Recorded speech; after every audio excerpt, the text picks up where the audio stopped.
Hello and welcome to Politics War Room with James Carville, and I'm Al Hunt. This week we have a special holiday episode. We'll start by picking the brain of New York Times national security correspondent David Sanger, the author of The Perfect Weapon. And when David Sanger writes, there's two things that I know. Number one, I want to read it. And number two, I believe it. And after that, we're going to bring on our better halves, Judy Woodruff and Mary Matalin, for our annual Politics War Room tradition to talk about our Christmases. Then remember, we take your questions each episode, so write into politicswarroom@gmail.com or send a tweet to @Politicon for next week's show. We'll get to as many as we can. Don't forget to tell us where you're from because we just love this segment. This episode is sponsored by BetterHelp. Please check out the links to our sponsors in the show notes, and we thank you for supporting our sponsors. It really helps to make this podcast happen. And tell your friends about us and remind them to subscribe on Apple Podcasts, Spotify, Stitcher, or wherever you get your podcast. James, I was going to start off talking about that COVID relief package that the Congress finally passed, but we have outrages of the week. I mean, the outrage of the year are those pardons that Trump engaged in this week, and they're the first, I'm sure, of many. It was Borowitz who said there's going to be a drive-through lane at the White House. But these are some really bad people. I mean, these Blackwater contractors, work for the shady Eric Prince. They killed people over there. I mean, it was clear they got a fair trial and they were convicted of murder and they were pardoned. And these congressmen, Cunningham and California and Chris Collins and the other guy, they really engaged in shady practices and cheated taxpayers. Pardons are the normal fares. And I disagree with one pardon that your former boss gave, but that was one I didn't like. This is across the board, and a Harvard study by a Harvard professor found that about 88% of Trump's pardons are related to him personally. This is really, really awful. What did you expect? He's a criminal, all right? Criminals are not offended by other criminals. The one thing that just reinforces me, we have to have a determination of the level of criminality that went on the last 4 years. We just can't turn the page. It just can't be done. And there's more coming. I mean, there's never been a better time to be a high-level criminal in the United States than right now. But it is outrageous and it is utterly predictable. And it is utterly predictable. We're just in the second inning here. Yeah, we are. And I agree with you. It's totally predictable, but we still have to go and talk about it, write about it, harp on it, because what he's counting on is people are going to say, well, that's just Trump being Trump. It's far worse than that. It really is. Yeah. And that's bad. These pardons are just the surface of the criminality that are taking place.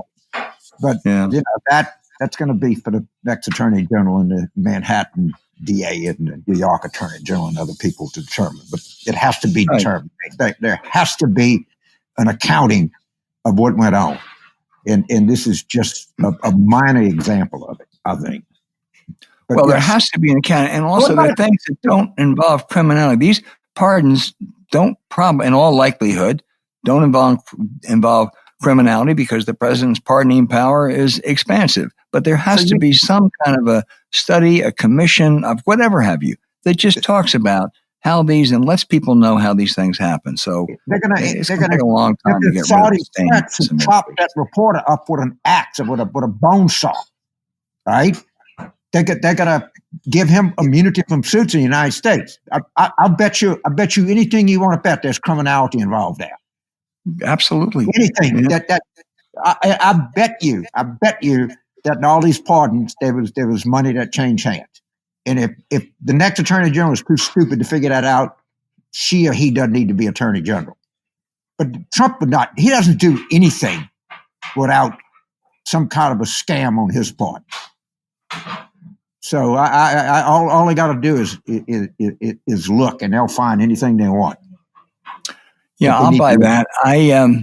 James, I'm really. This is a Christmas week. We want to have a lot of good cheer, and I want to wish everybody, obviously, a very cheerful Christmas. And I know a lot of people are having a very difficult time, but I really get upset when I read these stories about the House and Senate passing this COVID relief bill and say, "See, the system works." They really, well, damn it, the system didn't work. The House passed a bill back in the spring. And Mitch McConnell sat on this thing for 8 months. They passed it at the last moment. It's not enough. It's not sufficient. It doesn't help enough people. It takes care of some fat cats, that's for sure. There's some outrageous provisions in there, one of which Trump insisted on was the 3-martini lunch. But, I'm glad they did it. It's much better than not doing it. But rather than celebrate, I really think this was a shameful act on the part of McConnell and Senate Republicans in sitting on this for months when people are hurting so badly. Well, Trump may veto it. Right? It's not a given that this guy won't. And to be fair, there were some really good things in there. Some people think this is the best piece of climate legislation that the Congress has ever passed. Now, that's a pretty low bar, but they got a lot of really, really good climate stuff in there. And it's insufficient amount of money for ordinary people, but at least it's something. And, and if we win these 2 Georgia seats, there's a good chance that there can be more on the way. But yes, of course, it's loaded up with awful stuff. And, it's 500 pages long. But, they got to that's the best they could do. And it took them forever. It's better than nothing, that's for sure. And there's some good stuff in there. The reason I am so upset about the delay, and look, I'll take some if they want to give the 3-martini lunch and some other breaks to fat cats. If there are people who are not going to go hungry and people who aren't going to be evicted from their homes, we'll take that trade off in a minute. But this was something these people have been hurting for the last 4 or 5 months, and that's when something could have been done. But anyway, it's better now. I think it's going to be tough to come back in January and February. We need it, but I think it's going to be tough. I hope I'm wrong. Right. But see, he hadn't signed it yet, and he's crazy. Yeah. 8 million Americans, almost 8 million, have fallen into poverty since February. That's a stunning figure. 8 million Americans have fallen into poverty in the last 9 months. That's just, that really is stunning. Before we move on to our just fabulous guest today. Any quick word on Georgia?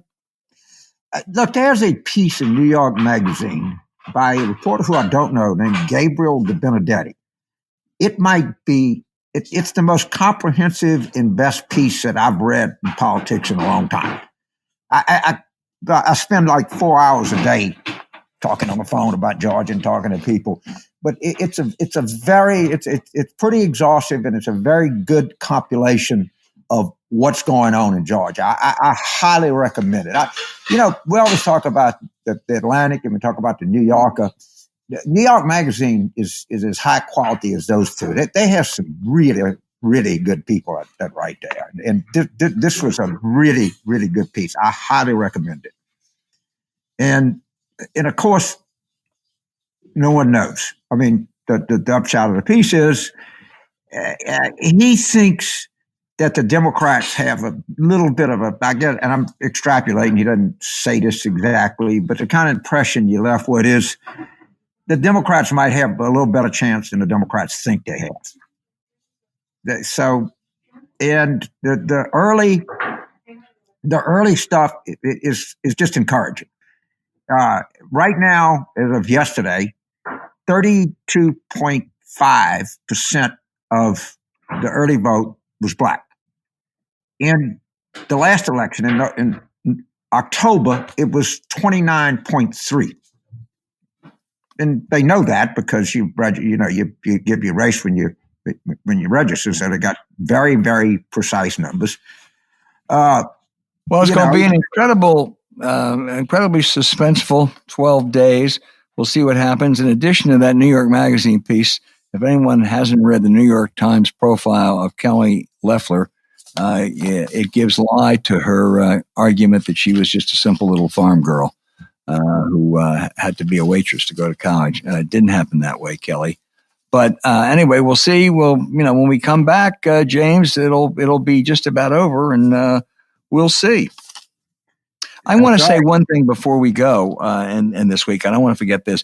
Tomorrow is, I think this is right, or it may be today, is Tony Fauci's 80th birthday. So let's just, as well as a Merry Christmas to everyone, a happy birthday to one of the great American patriots, Anthony Fauci.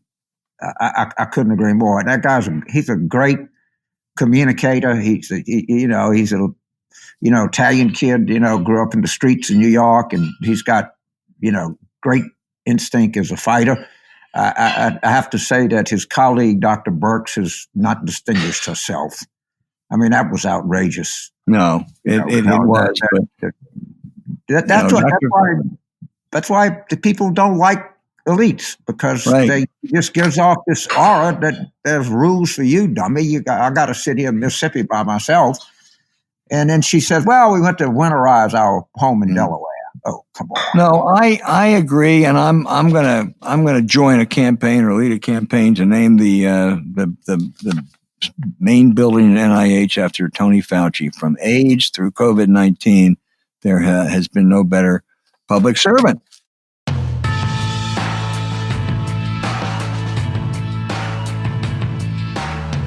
The cyber attack on America may have been the worst ever, or one of the worst ever. We had the most knowledgeable expert, David Sanger, chief Washington correspondent for the New York Times. If it has the Sanger byline, I know A, to read it, and B, to believe it. David, can you assess yet the full damage to the American government from this great intelligence failure? And is the only person who denies it's the Russians Donald Trump?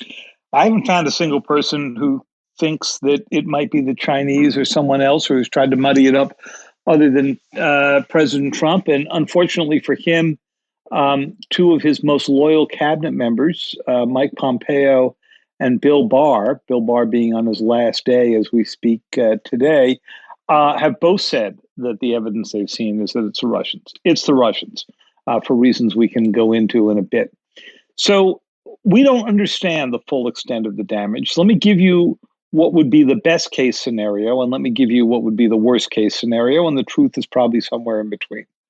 The best case scenario is that the Russians pulled off a wonderfully, brilliantly organized intrusion into American systems, realizing that it would be a lot less work if they could just get into the software supply chain that is used by American government agencies and by so many American corporations. And we've all known for years that the supply chain is a vulnerability that, just as if you wanted to disable American tanks, the best way to do it would be to get into the factory that makes the ball bearings and flatten one side of them. In this case, they got into the software company, a group in Texas called SolarWinds, that makes network management software. It's a boring piece of software that's used in sort of the steam room of network management. Most big American companies use it. The New York Times uses it. The Treasury, the Commerce Department, the Energy Department, the list goes on. At least 6 government agencies we can find so far have used it. The Los Alamos National Laboratory uses it. And what they did was they got into the updates of this software, which was badly protected by SolarWinds. To think about an update, think about your phone. At night, you plug it in next to your bedside and magically new software uploads. And in the morning, you look and it says there's a new software version. Now, Al, I know you go through that software update line by line to make sure it's good before you turn your phone on. Right? Right. Exactly. Okay. Well, no one on earth does that, and no one did it with SolarWinds, right? So they just download the new version because everyone tells you the safe thing to do is make sure your software is up to date, right? So they went and did it, and that gave the Russians access. And the question of how much damage they have done all hinges on what they did with that access. So at the Treasury Department, we know they got into the email systems of a good deal of the Treasury leadership, not Steve Mnuchin's emails, not the classified system, we're told. That's happened, we believe, at the Energy Department. We believe things similar to that have happened in an agency of the Commerce Department.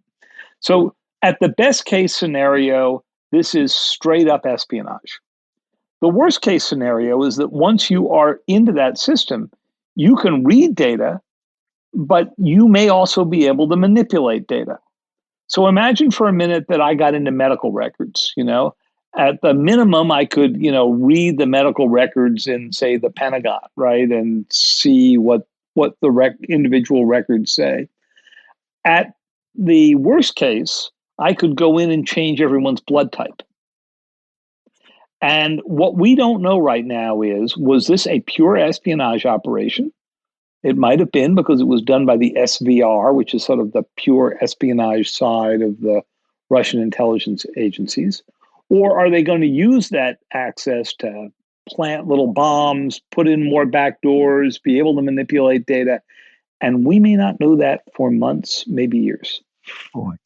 David, we spend billions on defensive sensors all over the country. As you wrote, it's a system called Einstein.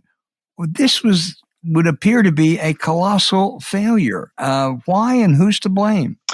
Well, it's a great question because the responsibility for defending the United States is split over many parts of the U.S. government for all kinds of historic and bureaucratic reasons. So the Einstein system, meant to convey genius, is run by the Department of Homeland Security, which has responsibility for the civilian agencies of the U.S. government and has responsibility for advising U.S. companies and others, the states. So they're the ones who are out there giving the states some very good advice during the election season about how to handle securing their voting rolls and the voting machines and how to deal with the onslaught of paper ballots and stuff like that and the security of those. The responsibility for defending what's called the .mil side, the military side of the internet, belongs to the National Security Agency, which is an intelligence agency, but also has a military role, also does, in addition to breaking the codes of our adversaries, it also makes codes for things like securing our nuclear weapons and the command and control system. They've got a different set of sensors set up, but because they're an intelligence agency, they can't operate inside the United States. They have to do defense outside. The FBI does investigation into breaches after they happen, but they don't have a defensive role. United States Cyber Command, which is sort of the military cousin of the NSA, is responsible for military offensive and defensive actions. And then every individual department is also supposed to have its, and every government department is supposed to have their own cyber operations. Some of those are quite good. And no single coordinator? Well, there was one at the White House. Actually, the Trump administration started with a very good one named Tom Bossert, who was the Homeland Security advisor and knew a lot about cyber. I knew him first when he was in the Bush administration, the George W. Bush administration. He then spent 8 years out during the Obama years working largely on cyber issues, came back in, hired an extremely good guy from the National Security Agency named Rob Joyce, who's now in London, as sort of the next sort of technical and liaison with the NSA. Together, they were organizing a pretty power team at the White House. It was dismantled as soon as John Bolton came in as National Security Advisor, and that's where we stand today. Boy, let me ask one more and then turn it over to James. Joe Biden says when he takes over January 20th, he is going to respond substantially. But there really isn't, a symmetry here, is it? I mean, the Russians don't have the same infrastructure that we have. So, yeah, we can do things to them, but we're more limited, aren't we? Well, we are. Al, a big argument I made in The Perfect Weapon, the book on this that I brought out in 2018 about the rise of constant conflict in the cyber world, is that this asymmetry gives advantage to the least wired societies attacking the most wired. So to give you the most extreme example, think about North Korea, right? North Korea took out Sony Corporation famously, or Sony Pictures Entertainment, in 2014 in response to their release of a comedy called The Interview that imagined the assassination of Kim Jong-un. They didn't think it was as funny as the producers of the movie did, and they wiped out 70% of Sony's computer power in about 2.5 minutes after a very carefully planned, months-long planned attack. And so people then said, well, that's it. We'll turn around and fry North Korea's systems. Well, thank you. At the time, I think North Korea had maybe 18 Internet Protocol addresses. You have more on your block in Washington than North Korea had in the entire country at the time. So this idea that the most wired society on Earth is going to counterattack some of the least wired societies in the Earth is not terribly satisfying. With Russia, you have an additional element of trouble here, which is that you don't want to escalate too far, because if it spills into the kinetic realm, you're suddenly in escalation with a nuclear power. And so it's been the nature of cyber conflict that so far everybody has kept it below the level of war, below that red line where you'd send B-52s. And that's good news, but it also means you're highly vulnerable because people know that you don't want to escalate too much. And then there's the additional problem. One last thought here, Al, which we can get into in a bit with James, which is, and we do the same to everyone else. So if we declare that this is an act of war, we have to think about whether we've committed some acts of war. James. Wow. So David, the Queen, who's Christmasing in Windsor Castle, south of London, and I'm Christmasing in Bay St. Louis, south of Hattiesburg. But after the financial crisis, 2009, she was at the London School of Economics, and they had all these asshole city bankers and everything there. And she asked a question. She said, how did they not notice? Right? Just me sitting here. How did we not notice? It just sat there and picked our goddamn pocket. And all of a sudden, disaster ensued. So the history of the most sophisticated cyber attacks, and it's one of the reasons we know it's the Russians, because they put a lot of time and effort into making sure that they wouldn't get caught right away, is that a lot of these can go on for months at a time if they're well executed without you noticing. So let me give you some examples. Do you remember when the Office of Personnel Management got hit back 5-6 years ago, and the Chinese cleared out 22.5 million security clearance files, the details of every foreigner you've ever met, and your medical records and your financial records, everything you would tell somebody in order to get a clearance. They were in the system for a year before the US government picked up that the files were being grabbed by the Chinese, encrypted. We had not encrypted them, and sent to Beijing. Okay. And we said, we'll never make that mistake again. And that's when Einstein came online. It was supposed to go pick this kind of thing up.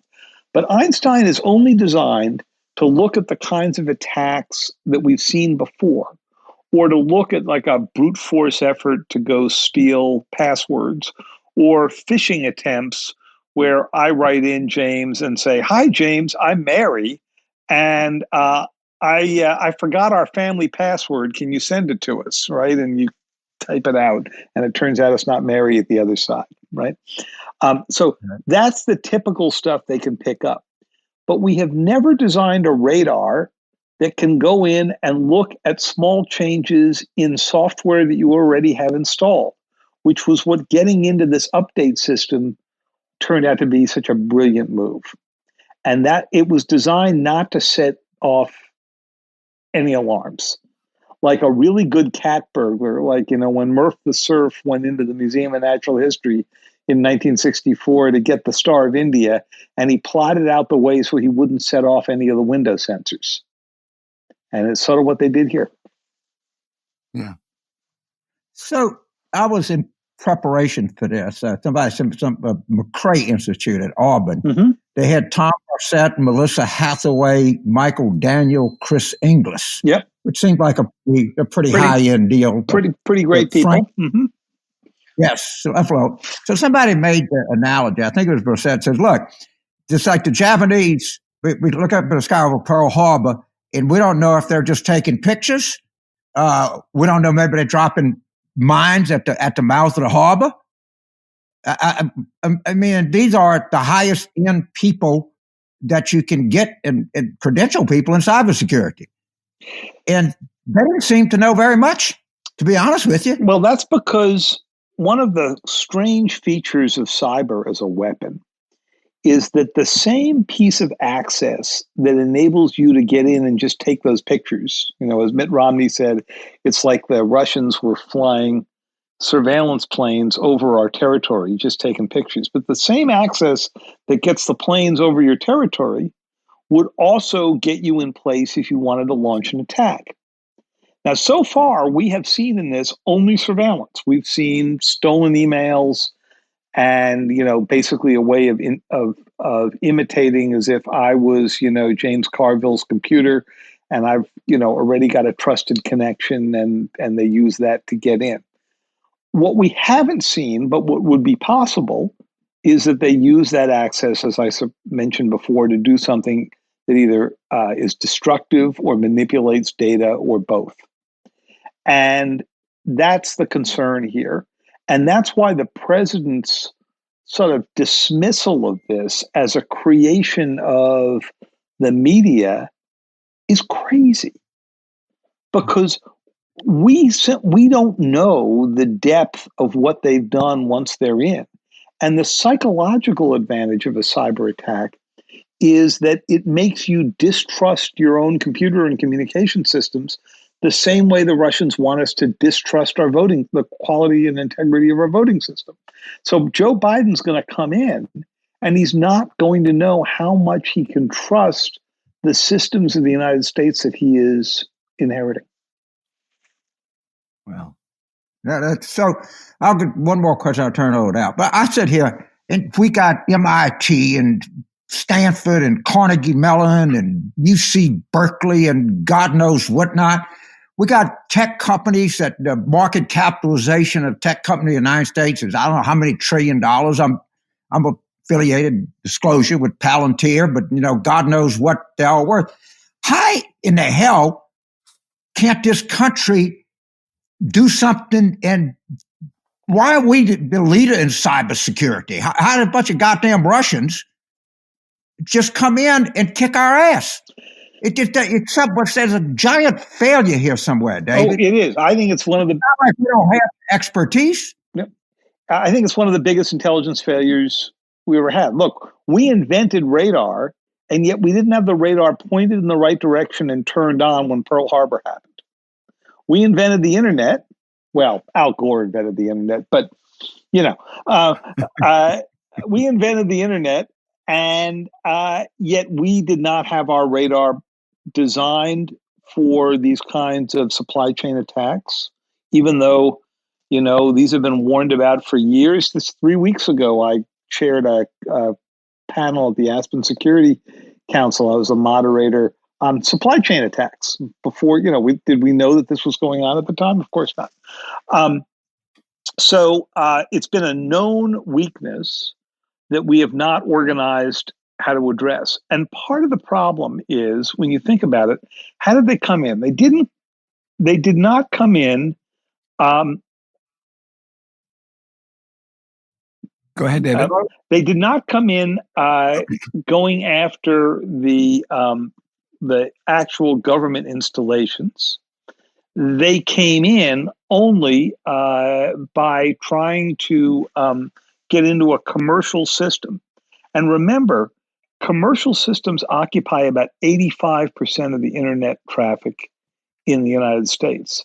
And the government does not have, and probably shouldn't have, command over that part of the internet, because once they do, they're going to have control over communications. So the question is, how do you get the private sector vulnerabilities sealed up in addition to sealing up the public sector.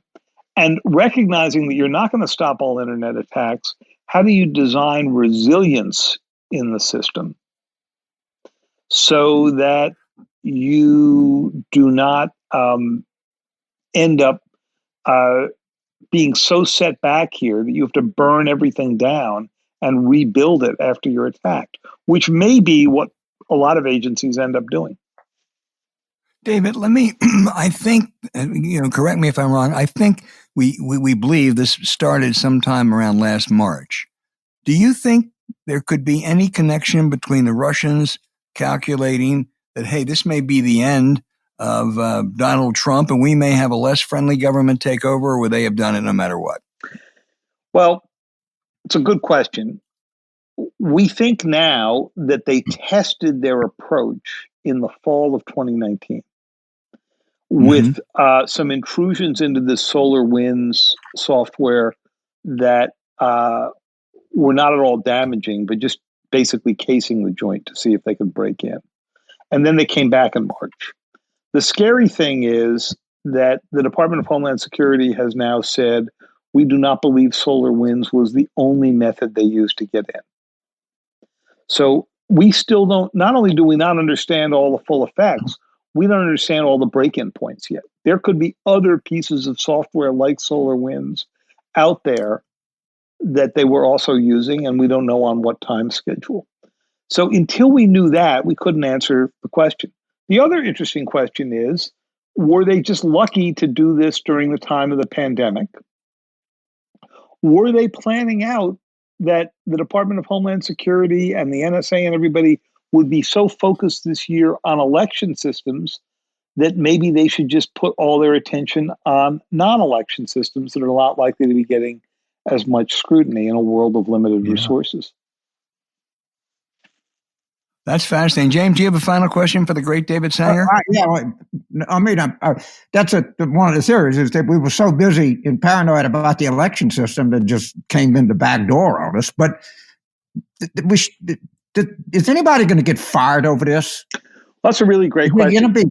So you can't fire the they fired Russell Kimball after Pearl Harbor. Some people say unjustly. But is somebody going to lose their goddamn job or their contract? Well, certainly SolarWinds, one would wonder why they never focused as much on security. The Department of Homeland Security did a quite good, and particularly CISA, the Cybersecurity and Infrastructure Security Agency, did a very good job on the election. They don't have the authorities to go stop an attack like this. And the president already fired their head, not for anything that had to do with this, but for rightly declaring that the election was fair and honestly conducted and was probably one of the best conducted elections in United States history. So they can't fire that guy. The next one who you would have to say has some responsibility is General Paul Nakasone, who is the director of the National Security Agency. He is the commander of the United States Cyber Command. He holds both jobs. And he's one of the most experienced cyber warriors we have. And he came in 2.5 years ago with the right strategy. And the strategy was that we could not simply defend ourselves at the border, but much like special forces goes in and knocks out a house in Pakistan when bomb makers are sitting there assembling their bombs, we have to be inside foreign networks and seeing these things come together and deal with them preemptively before they come to the United States. And the big question that General Nakasone is now going to have to answer is, assuming we were inside the SVR in some way and other Russian intelligence, how did we not see this come together? And so far, General Nakasone has been completely silent. I can understand why he might be, given the president's proclivity to lash out at any intelligence finding he doesn't like. Part of what worries me, and I reported this in the Times this morning, is that General Nakasone, because he is part of the military, has not yet been allowed to go brief the incoming Biden transition team. So we are more than a week into this right now. And our lead cyber commander in the U.S. military has not been allowed to sit down and do the briefing. Now, he knows the Biden folks. He's been around cyber for a long time. He was promoted up during the Obama era. He was head of Army cyber during the Obama era. So he's known and respected, not allowed to talk to them yet. I find that pretty unconscionable. That really is. That's just shocking. But David, this has been so illuminating, and it is scary, and I'm sure it's a story that isn't going to go away. I hope you'll come back. I also hope you're going to be safe, and I'm going to wish you the happiest of holidays and the safest of holidays. The great David Sanger. Thank you, Al. Thanks, James. I don't miss a byline, a story with his byline, and I've done it in this century. So thank you. We are Sanger groupies, David. So thank you and happy holidays, okay? Happy holidays to you. Thank you, guys.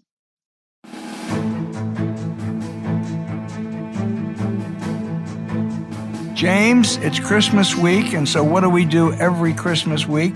We have on Mary Matalin and Judy Woodruff, our much, much better halves, who we talk about our Christmas celebrations, and they make a little bit of fun of us. Let me just start off with Miss Matalin. Mary, I'm going to steal a line that Novak used to use about me. We're also grateful for you for letting James keep his maiden name.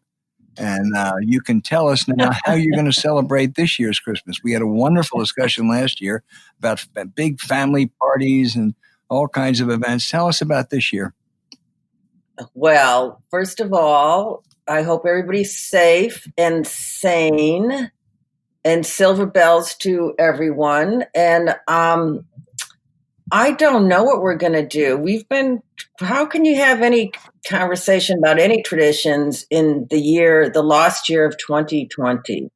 Perhaps there'll be another locust event or something like that. But at least I'm with my girls, and I'm not with my husband, which is a very sad thing. But he's safe, and we are going to have what are we going to have, honey? It's going to be like a dual citizenship FaceTime Christmas. Is that the new one? We're having Christmas we're going to have Christmas in Europe this summer.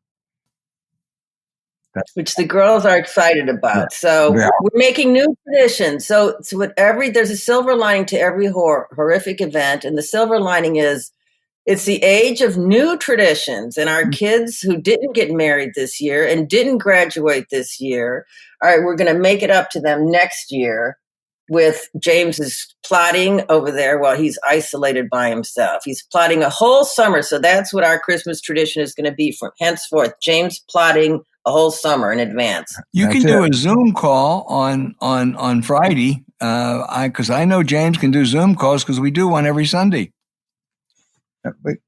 For personal reasons? Personally Zoom each other? So the only good news about Christmas Day is this. The Pelicans are on at 11 o'clock and the Saints are on at 3:30.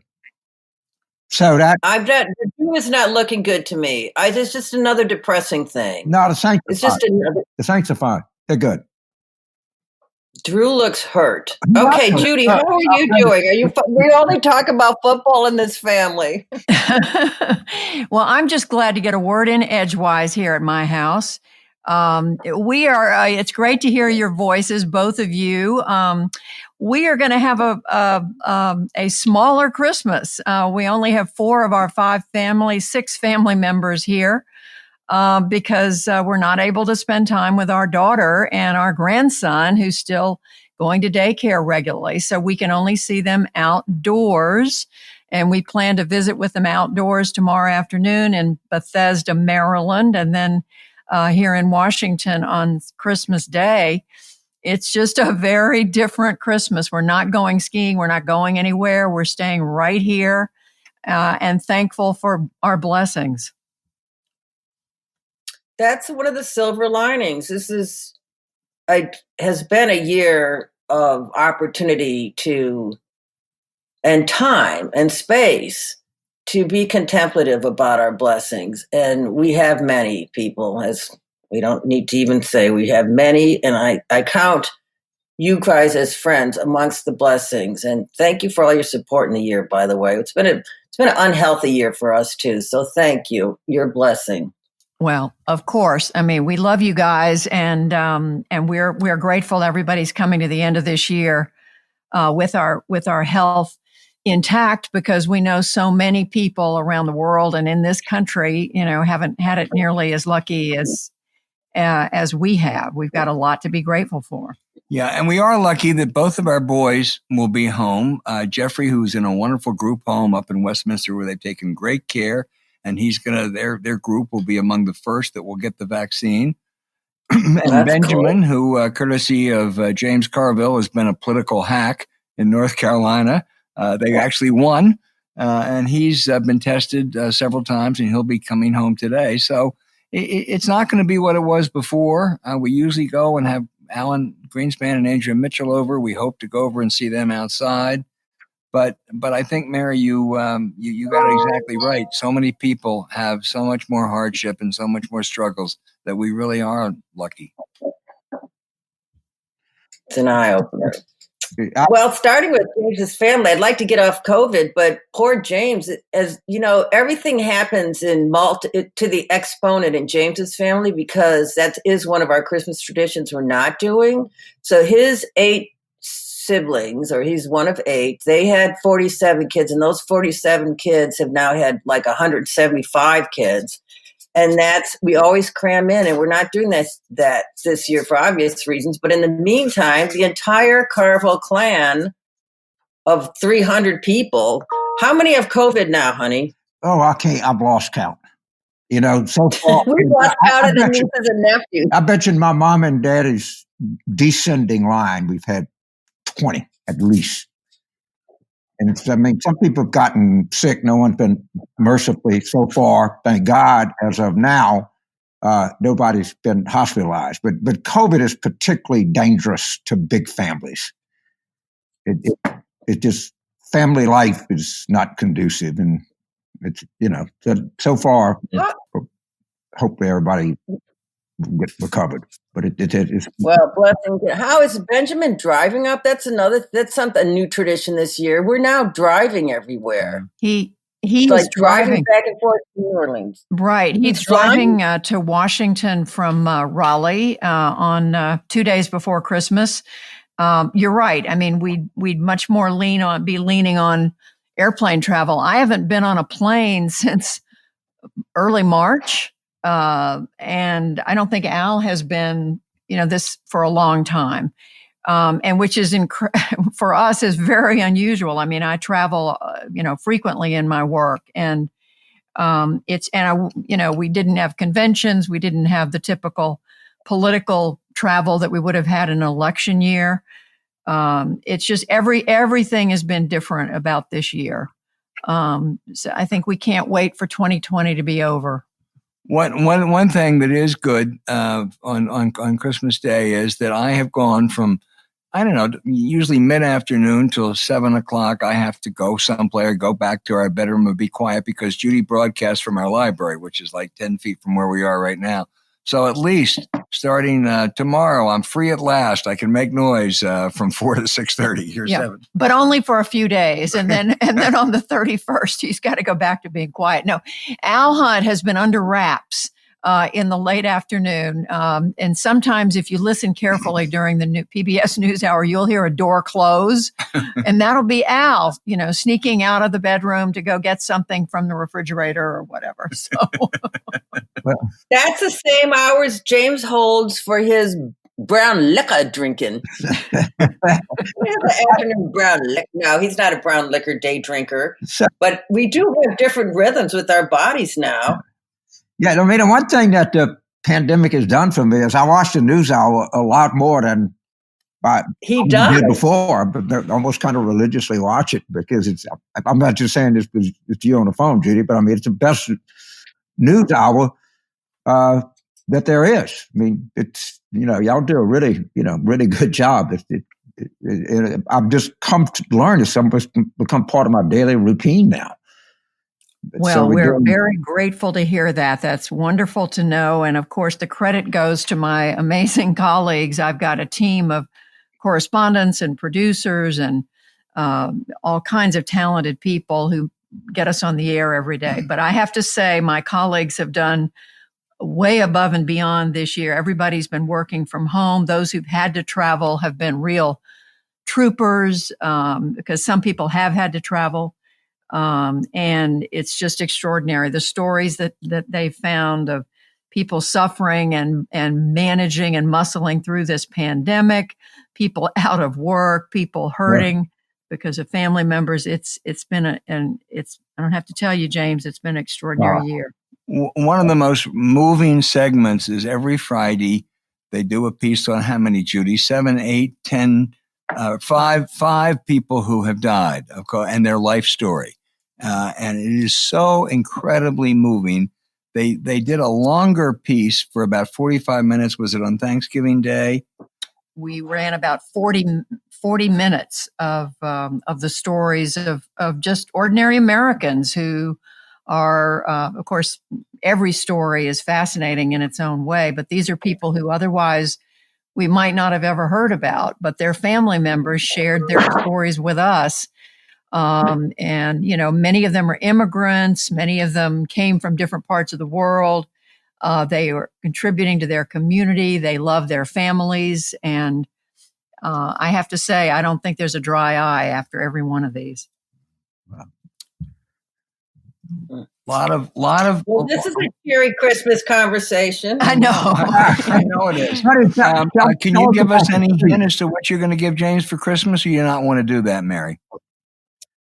James, shut your ears, because the girls are very excited about this, and I am blessed to have the girls here and our son-in-law to be, even though we had to cancel the wedding this year.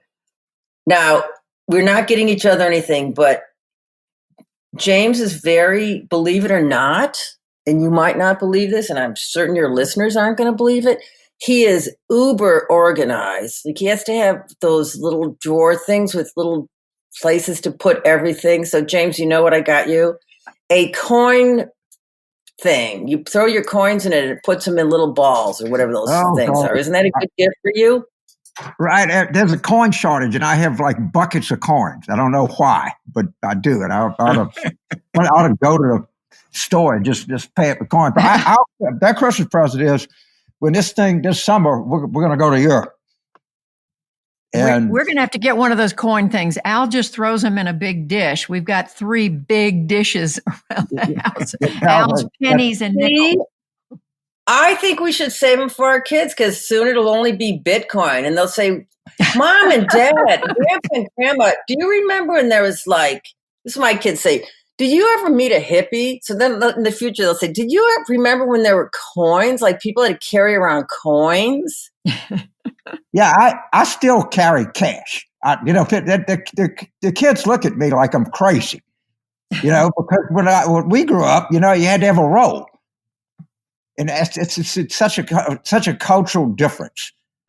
Yeah, if I don't carry whip out his roll, Judy. Have you ever seen him do that? He just whips out this wad, and he's like, I haven't seen it. Now I'm looking forward.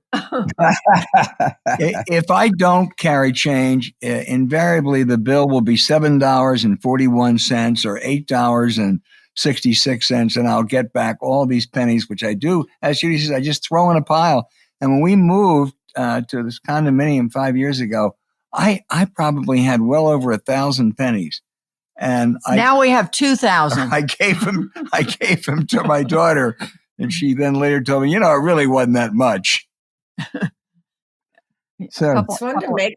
I didn't know you guys moved. We have a new condo too. Everybody's downsizing. Yeah, it's been great. I have to say again, we're incredibly lucky. We've got people who help us. All Christmas this year was ordered by mail, little boxes and big boxes, and great. We've got some great help carrying stuff up and down the elevator in our building. And we forgot to turn the phone off. We forgot to turn the phone off. But we like the down. I wasn't the one, Mary, who wanted to downsize. It was Mr. Hunt who wanted to do that, and I've come around to agreeing it's a good idea. But it sure was not easy to give up the place we'd lived in for 35 years.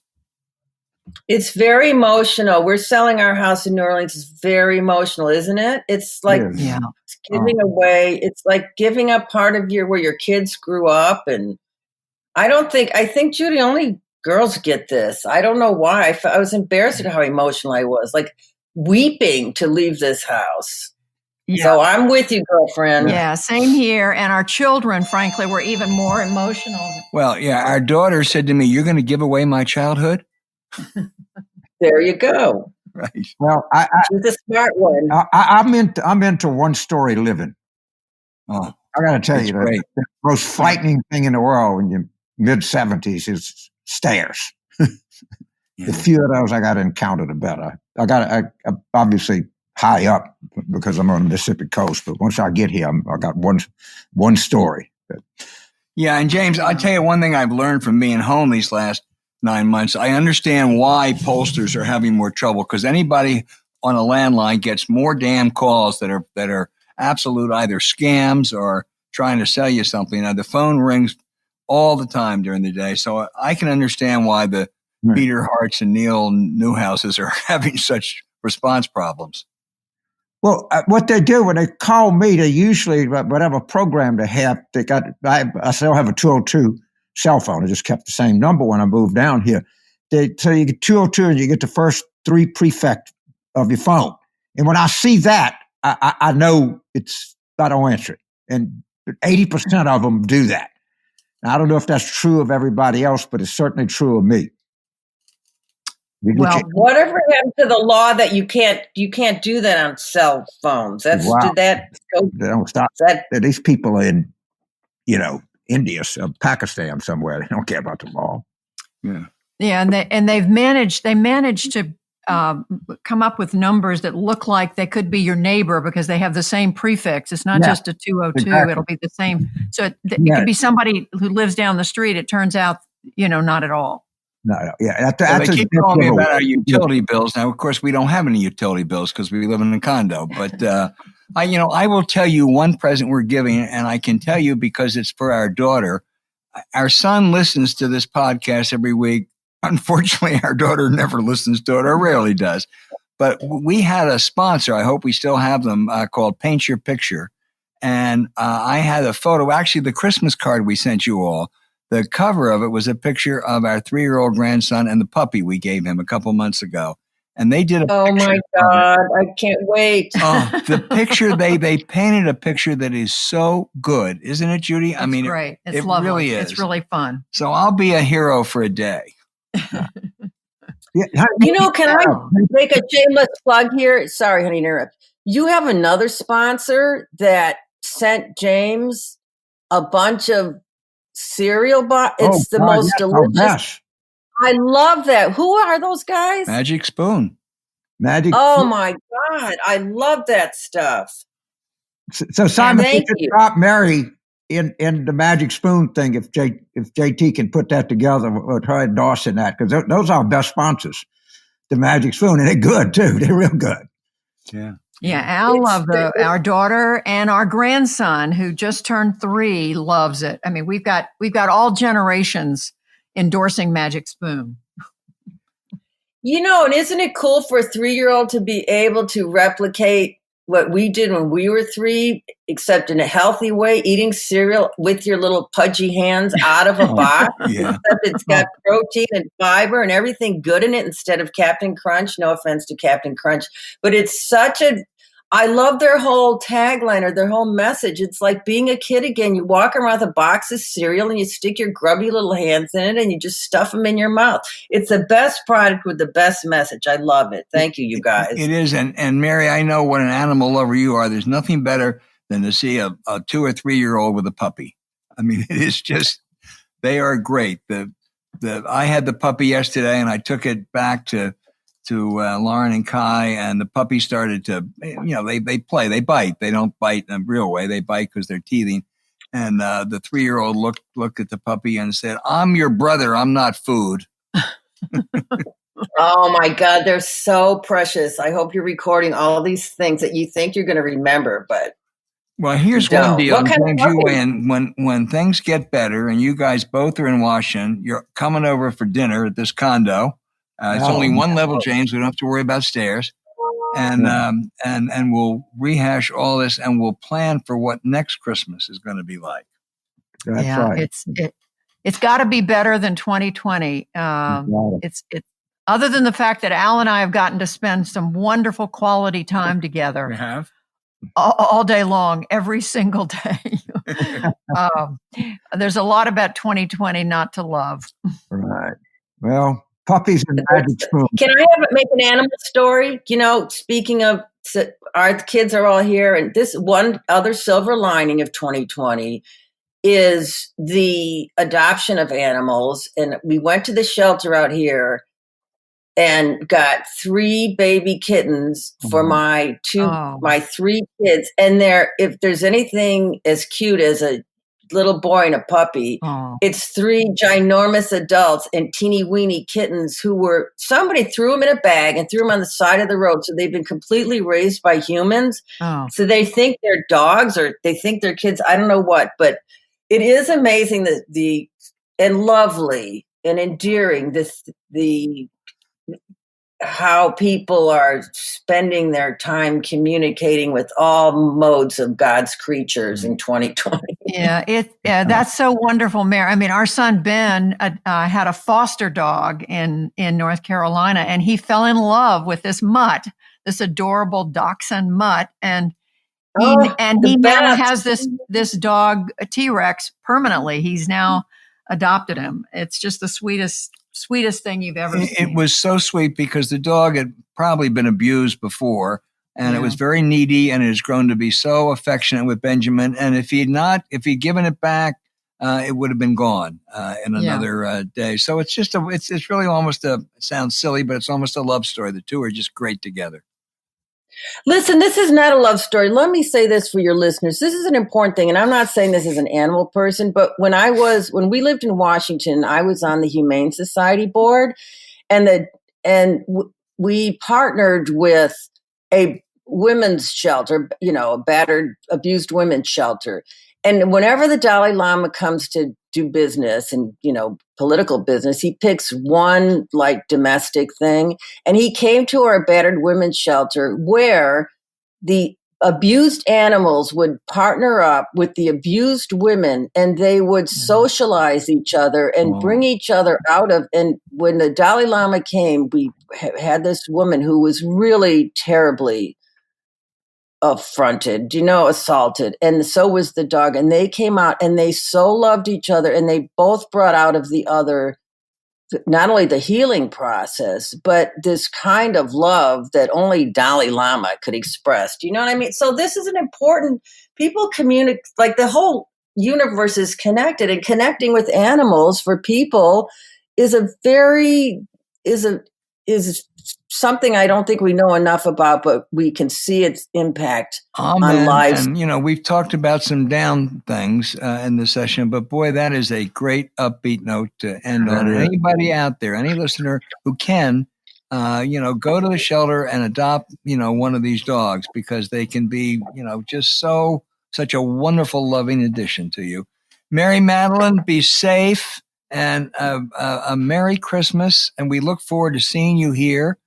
And James, in isolation or by yourself down there, just know that you'll be in Europe for Christmas. I am. And I've got my Christmas Day dinner. I went to Tesh. I got curbside service. I overtipped a guy, and I got bacon braised white beans, seafood gumbo, and they have a thing called a shrimp roll, which is a lobster roll, but they make it with shrimp. It's so delicious you can't believe it. So I'm well provided. My provisions are in good shape. Good shape. Love your children, you guys. We miss you. We love you. Kisses to everybody. Send a picture of the baby and the puppy. We will do. Love to you guys. Love the image of the kittens, Mary. Thank you for leaving us with that. Great. Wow. Merry Christmas. Merry Christmas. Okay, guys. And a happy new year. I'm going to let her say.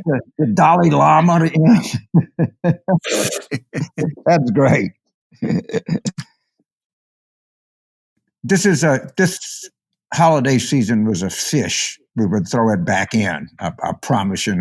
This is not a keeper, but one of the real problems we have and challenges we all face, and I got to tell you, to some extent, I face this too, is people are struggling mentally, and a lot of people are alone. And we want our people to know one of our sponsors is a group called BetterHelp, and you can align yourself online, and they will get you with a licensed professional psychologist, psychiatrist. You'll tell them the nature of your problems, and you can get professional help, and it's at a reasonable rate. And till you get better mentally, you're not going to get better physically. And I don't think there's anybody in this country, James Carville included. BetterHelp, spelled HELP, is a worldwide professional counseling service. It's done securely online with a broad range of expertise available that you're not going to find locally. Your therapeutic match is important. And at BetterHelp, you can easily change counselors until you find what you think is the perfect fit. BetterHelp can get you communicating with a therapist in under 48 hours, and you can log into your account anytime to send a message to your counselors. James, tell us why you like that idea of being able to contact from home. I mean, first of all, you get to have a conversation with a mental health professional. And to the extent that you cannot, no human is going through this that is not suffering some form of depression. And it affects behavior, it affects the way that you treat other people. And you can do this. It's totally confidential. It's totally affordable. And it's just an idea whose time has come.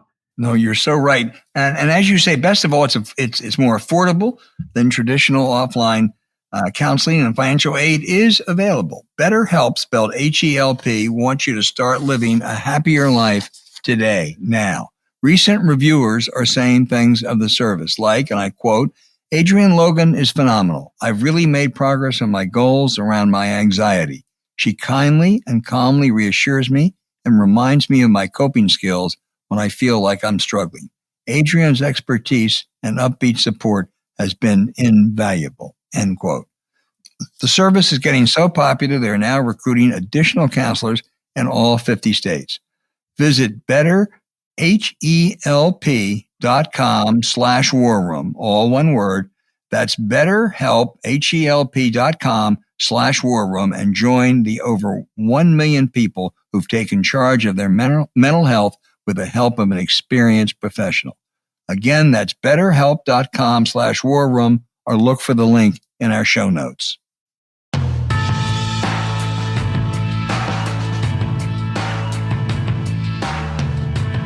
James, we have a lot of terrific questions this week. As always, we say this is our favorite segment. We better say it's our second favorite today after Mary Matalin and Judy Woodruff. But the first is from a Blair in Denton, Texas, who wants to ask you, how should the Democratic Party address the leftist woke faction going into 2021? And is this a foreshadowing of real problems for the party? It's a question that is on a lot of people's mind. The reality is, on its best day, and that assumes that we win 2 seats in Georgia, the party cannot be any more woke than Joe Manchin. Right? And so the first thing we need to do with the woke faction of the party is give them a calculator, or just do some basic arithmetic. And I think that it is starting to catch on. Now they're starting to Ilhan Omar is attacking AOC, and they're fighting among themselves because they really don't have very much power, and they'll have to get way more attention than they get power. And you and I have discussed this forever. They never win a seat anywhere that doesn't have a Cook PVI of plus D30. Right. So what they need to do is go, before they want to burst out on the national scene or before the press. The press gives them outside attention to their influence. And the truth of the matter is they have very, very, very little influence. And on their best day, they better try to wake Joe Manchin up, because that's as woke as we're going to get. Yeah. The next question comes from Jeff in Clarksburg, West Virginia, who notes that in a very short period of time, West Virginia has gone from supermajorities for Democrats in their legislature to Republicans with no turnaround in sight. I would remind our listeners, in 1988, that wasn't that long ago, Virginia voted overwhelmingly for Michael Dukakis, not exactly a cultural conservative. And up until 10 years ago, their two senators were Jay Rockefeller, one of the most effective progressive lawmakers in the Senate, and Robert C. Byrd, who in his later years was a real liberal. But the cultural issues have turned the state around. Jeff wants to know if Democrats has to go back to a meat and potatoes to appeal to some of those voters. They got to do something, because I don't see any prospect, James, for West Virginia turning back blue for a long, long time. I agree with you, and it's some of the cultural arrogance of some Democrats has just not really played well in West Virginia. But I mean, it's deep red, and it's not going to change for the foreseeable future. But just thank God we got Senator Manchin there. That's right. I mean, he's good, and he's the best you can do there. James, I love these letters from Australia and other places, and Darren and Danielle from Sydney. Right now, this may shock some of our listeners. I'm just going to quote them. This is the way Australians talk. Why do Republicans never seem to pay a price for their political fuckery these days, but Democrats are crucified in the House for things that ultimately the Senate is responsible for? It's so frustrating. This is from 5,000 miles away. I think it's more than 5, but at any rate, it's far. California, right? That's exactly the conversation that you and I have every day. I mean, it's paid no price. I mean, it paid no price. It started in 2000 with Bush v. Gore. And they've come to realize it doesn't matter. We can do whatever we want. And they're right. And Mitch McConnell, look at Merrick Garland. They didn't pay any price. And they just ruthlessly exercise power. And their people are totally fine with that. The truth of the matter is, if Democrats lied like that, it just wouldn't stand for it. It's just two different cultures. It really does. It really is. And you're right in Sydney, and it feels just exactly like that here. That there is no price to pay for the ruthless application of power. And Bush v. Gore just said, the hell with it. Right. Just don't apply to anything, but right now we're just going to steal the presidency. And they did that, and everybody gave them a green light. And it is depressing. I thought there would be a big accounting in November. There really wasn't much of one, and it was highly disappointing. You're absolutely right. And McConnell paid no price for his delays on COVID-19. He paid no price for his outrageous holding of Merrick Garland for 9-10 months. He paid no price for rushing through a Supreme Court nomination this year in a matter of weeks. He paid no price for refusing to join the protest against the Russian interference in 2016. So if you don't pay a price, you keep doing it.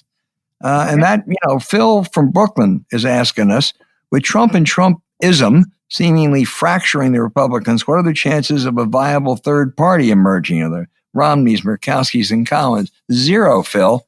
Because, and I must tell you, I have become a latter day, to use an expression, great admirer of Mitt Romney. His votes are going to disappoint me 80% of the time, but he has stood up on impeachment. He has stood up on the election. He stood up on the COVID response. He stood up on the Russian cyber attacks. And that's what you expect from a genuine conservative, but they've bought in. I mean, overall, they bought in. the Murkowskis and right. Collins are getting the tax cuts. And I think the Republican Party today thinks it is in really, really good shape. I wish I could say I disagree with them, but I'm not sure I do. So, Albert, on Mitt Romney, just so we know, after Trump was elected, after Trump had gone through the birtherism and everything else, Mitt Romney went there and kissed his ass to try to be Secretary of State. Just be sure that part of the record of Mitt Romney was there. Well, we could find some similar. I mean, I could find some similar anecdotes too about Democrats that we like, James, and we both know that. And right. So, do I think that was his finest hour? No. And going into the last year or so, I was hardly a Mitt Romney admirer, but he did stand up on impeachment. He did stand up on the Russians' cyber attacks. He did stand up on the election. Right. And he's a conservative. I mean, you're not going to get his votes. And he shouldn't have done that. He was duped by Trump in 2016, but at least he seems to have learned a lesson. I agree, and I like these never Trumpers who were George W. Bush's people. Before you start waxing nostalgic about the Bush administration, somebody else. No, I'm not doing that. Okay, all right, but that's right. I agree that Mitt Romney is the most admirable Republican in Washington. Yeah. Which is, I'll leave that statement. I think it's both true and it doesn't require much more. Here's a question from Chris. And Chris, I like your question. I wish if you write again, you'll tell us where you're from, because that really is interesting. And she said, are the Trump requests for money in the name of overturning the election results subject to a mail fraud prosecution? James, you answer this. My guess is they should be and they're not.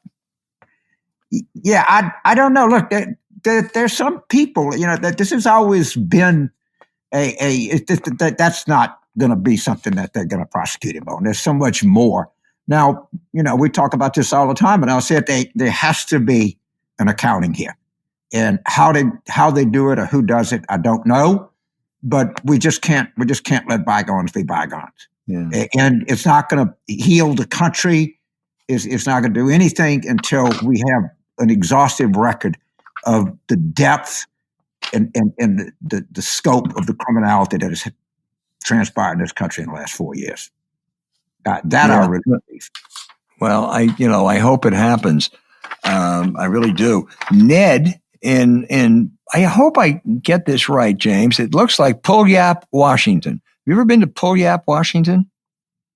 If I did, it looks like it'd be the kind of place I'd remember, but. I would think so, but he does ask. He asked a very good question.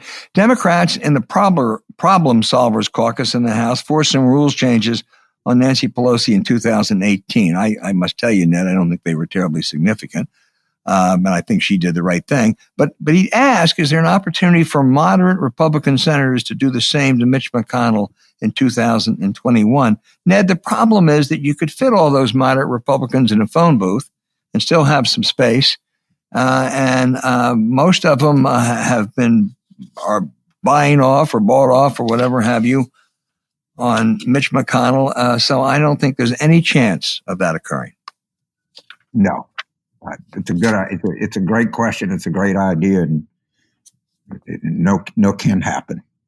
Well, it's a great question. It's a great idea, and it's a great it's a great town to be from, Puyallup, Washington. Yeah. Here's a town that's as good as Puyallup, if not better. Henry, in New Orleans, Louisiana. James, this is tailor-made for you. You may have put Henry up to this. To what extent do members of the media now recognize that Hillary Clinton was a strong nominee who lost not because she was a bad candidate, but because she simply was overpowered by forces the media did not see? I think that his question is good. In some ways, her campaign wasn't that good. I don't think. I think of course, she got overwhelmed about a jackass email stories, which has got to be one of the lowest moments in the history of the press corps.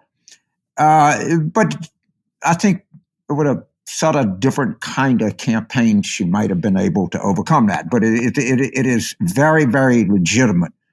I think there was something like I don't know how many hours of sworn testimony on the Christmas card list, but I think that the media played a significant role in Trump's in the last 4 years. But I do, in all honesty, think that in retrospect, there are a couple of decisions that the campaign made that I'd like to rerun that with a more of a focus on middle class, adult middle class people, and less of a focus on some other campaign gas. But you're right. You're exactly right. But there's some contributing factors there also.